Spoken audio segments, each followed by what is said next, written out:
ज्ञानोबा माऊली तुकाराम, पुंडलिक वरदा हरी विठ्ठल, श्री ज्ञानदेव तुकाराम. हे शब्द कानावर पडले की आपल्या डोळ्यासमोर एक अद्भुत दृश्य उभा राहतं. हजारो वारकरी, गळ्यात तुळशीची माळ, हातात भगवा झेंडा, डोक्यावर संतांच्या पादुका, ओठांवर विठ्ठलांचं नामस्मरण आणि पंढरपूरच्या दिशेने चालणारी लाखो भक्तांची पावलं.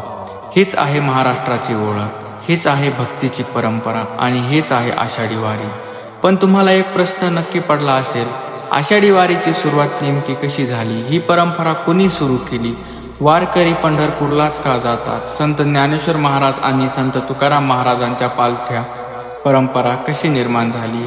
आणि या वारीमध्ये एवढ्या मोठ्या संख्येने लोक सहभागी होण्यामागचं खरं कारण काय आहे?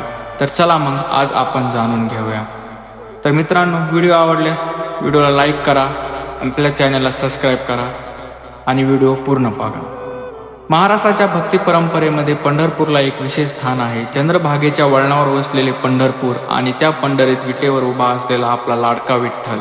हात कमरेवर, डोक्यावर मुकुट, गळ्यात वैजंती माळ आणि भक्तांची वाट पाहणारा पांडुरंग. वारकरी संप्रदायात एक भावना खूप प्रसिद्ध आहे. पंढरीची वारी म्हणजे विठ्ठलाच्या भेटीची ओढ. वारकरी वर्षभर आपल्या कामात व्यस्त असतो, शेतात काम करतो, कष्ट करतो, कुटुंबाची जबाबदारी सांभाळतो. पण आषाढ महिना जवळ आला की त्याचे मन पंढरीकडे धावू लागते, कारण त्याला एकच आस असते, कधी माझ्या एकदा विठुरायांचे दर्शन होईल. हीच ओढ त्याच्या मनात असते. आपण सर्वात महत्त्वाचा प्रश्न बघणार आहोत, आषाढी वारीची सुरुवात नेमकी कधी झाली? याचं उत्तर एका ठराविक वर्षात किंवा एका व्यक्तीच्या नावावर घेणं कठीण आहे.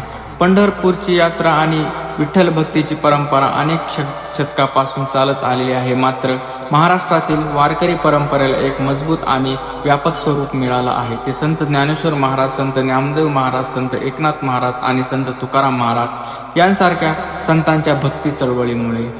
या संतांची भक्तीचा मार्ग सर्वसामान्यांसाठी खुला आहे. देव मिळवण्यासाठी मोठे मोठे यज्ञ करावे लागतील, कठीण तपश्चर्या करावी लागते असं नाही. फक्त मनापासून देवाचं नामस्मरण करा, प्रेमाने विठ्ठलाला हाक मारा आणि माणसामध्ये देव पहा. हा संदेश संतांनी महाराष्ट्राच्या कानाकोपऱ्यात पोहोचवला आहे आणि हळूहळू विठ्ठल भक्तीची परंपरा ही जनसामान्यात रुजत गेली. आषाढी वारी म्हटलं की सर्वात आधी आठवण येते ती म्हणजे संत ज्ञानेश्वर महाराजांच्या पालखींची. आळंदी ही संत ज्ञानेश्वर महाराजांची कर्मभूमी आणि समाधीभूमी. परंपरेनुसार आळंदीहून संत ज्ञानेश्वर महाराजांच्या पादुका पालखीत ठेवून पंढरपूरकडे नेल्या जातात. हा प्रवास म्हणजे केवळ एका ठिकाणाहून दुसऱ्या ठिकाणी जाणं नव्हे, तर हा आहे माऊलींच्या चरणामागे चालण्याचा प्रवास. वारकरी म्हणतो, माऊली पुढे चालत आहेत आणि हजारो भक्त त्यांच्या पाठीमागे चालत राहतात. रस्त्यात गाव येतात, शेतं येतात, डोंगर दऱ्या येतात, पाऊस पडतो, कधी ऊन असतं, पायाला फोड येतात, शरीर थकतं, पण मन थकत नाही. कारण प्रत्येक वारकरी यांच्या मनात एकच विचार असतो, माझी माऊली पंढरीकडे चालली आहे, मग मी का थांबू? दुसरी अत्यंत महत्त्वाची पालखी म्हणजे संत तुकाराम महाराजांची पालखी. देवनगरीतून या पालखी सोहळ्यात सुरुवात होते. संत तुकाराम महाराजांनी आपल्या अभंगातून विठ्ठल भक्तांचा संदेश घरी घरी पोहोचला. त्यांच्या अभंगामध्ये भक्ती होती, प्रेम होतं, सामाजिक संदेश होता आणि सर्वात महत्त्वाचं म्हणजे सामान्य माणसाच्या जीवनाशी जोडलेली भाषा होती. विठ्ठल हा फक्त मंदिरातील देव नाही, तर तो प्रत्येकाच्या हृदयातील देव आहे. ही भावना तुकाराम महाराजांनी आपल्या अभंगातून जागवली. त्यामुळे देवहून निघणारी तुकाराम महाराजांची पालखी आणि आळंदीहून निघणारे संत ज्ञानेश्वर महाराजांची पालखी, या दोन्ही पालख्या म्हणजे महाराष्ट्राच्या भक्ती परंपरेत जिवंत वारसा आहे. आज आपण पाहतो भव्य पालखी सोहळा, शिस्तबद्ध दिंड्या, टाळ मृदंगाचा गजर, फुगड्या, अभंग, हरिनामांचा जयघोष. पण या पालखी सोहळ्याला आधुनिक स्वरूप कसं मिळालं? इतिहासात उपलब्ध माहितीनुसार पालखी सोहळ्याला संघटित स्वरूप देण्यामध्ये हेबत बाबा अरफळकर यांचं महत्त्वाचं योगदान आहे. ज्ञानेश्वर महाराजांच्या पादुकांना पालखीत ठेवून मोठ्या भक्तसमूहासह पंढरपूरकडे जाण्याची परंपरा पुढे अधिक व्यापक झाली. नंतर संत तुकाराम महाराजांच्या पालखी सोहळ्यालाही स्वतंत्र आणि भव्य स्वरूप मिळाला आणि आज दरवर्षी लाखो वारकरी पालखी सोहळ्यात सहभागी होतात. मित्रांनो, वारी म्हणजे फक्त पंढरपूरला जाणं नाही, वारी म्हणजे एक जीवन पद्धत आहे. वारीमध्ये गरीब श्रीमंत असा भेदभाव नाही. कोणी शेतकरी असतो, कोणी व्यापारी असतो, कोणी नोकरदार असतो, कोणी विद्यार्थी असतो, तर लहान मुलं असतात. पण विठ्ठलाच्या नावाने चालतात, सगळे एकच असतात. सगळ्यांच्या गळ्यात तुळशीचे माळ, सगळ्यांच्या मुखात विठ्ठलांचं नाव आणि सगळ्यांच्या मनात एकच भावना, माझा विठ्ठल मला भेटणार. वारी आपल्याला एक मोठा संदेश देते.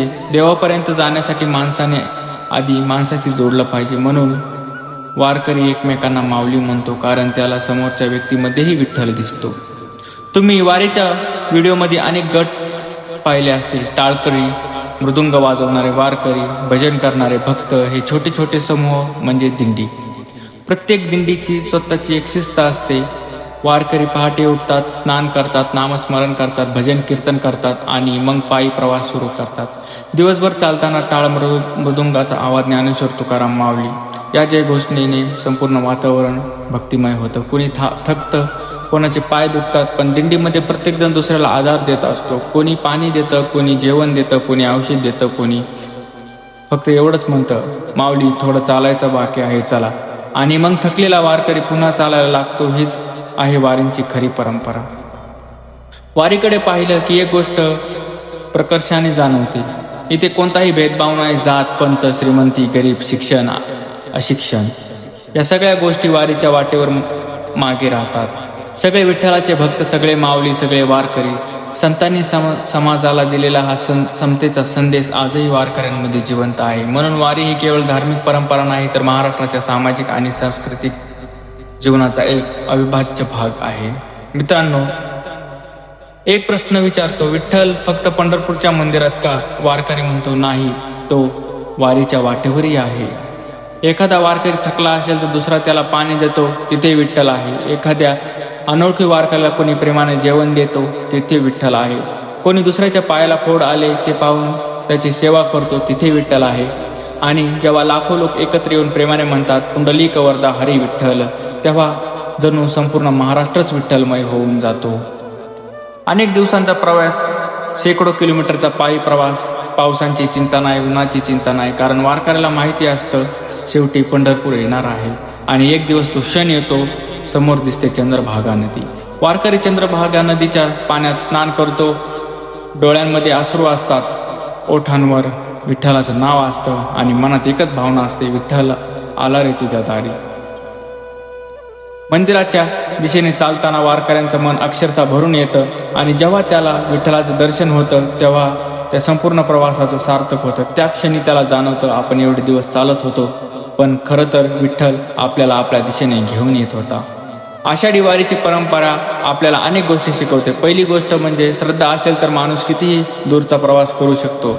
दुसरी गोष्ट म्हणजे भक्ती म्हणजे फक्त पूजा नाही, भक्ती म्हणजेच सेवा. तिसरी गोष्ट, देवाच्या नावाने एकत्र आलेला समाज अधिक मजबूत होतो. आणि चौथी गोष्ट सर्वात महत्त्वाची, देवाला शोधण्यासाठी नेहमी मंदिरात जाण्याची गरज नसते. कधी कधी देव तुमच्या शेजारी उभा असतो, एखाद्या गरजूच्या स्वरूपात, एखाद्या भुकेल्या माणसाच्या स्वरूपात, एखाद्या दुःखी व्यक्तीच्या स्वरूपात, आणि आपण त्याची सेवा केली तर तीच खरी विठ्ठल सेवा.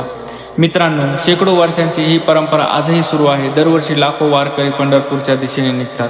कुणाच्या हातात टाळ असतं, कुणाच्या हातात भगवा झेंडा असतो, कुणाच्या गळ्यात तुळशीची माळ असते, पण प्रत्येकाच्या हृदयात एकच देव असतो, पांडुरंग. आणि म्हणूनच आषाढी वारी म्हणजे फक्त पंढरपूरपर्यंत पोहोचण्याचा प्रवास नाही, हा प्रवास आहे स्वतःच्या मनापर्यंत पोहोचण्याचा. हा प्रवास आहे भक्तीचा, हा प्रवास आहे सेवेचा, हा प्रवास आहे समतेचा, आणि सर्वात महत्त्वाचं म्हणजे हा प्रवास आहे विठ्ठलाच्या चरणी स्वतःला समर्पित करण्याचा. म्हणून आजही लाखो वारकरी एकच जयघोष करतात, पंढरीच्या दिशेने चालत राहतात. ज्ञानोबा माऊली तुकाराम, पुंडलिक वरदा हरी विठ्ठल, ज्ञानेश्वर महाराज तुकाराम. आणि शेवटी विठ्ठल विठ्ठल जय हरी विठ्ठल, मृदंगाचा आवाज.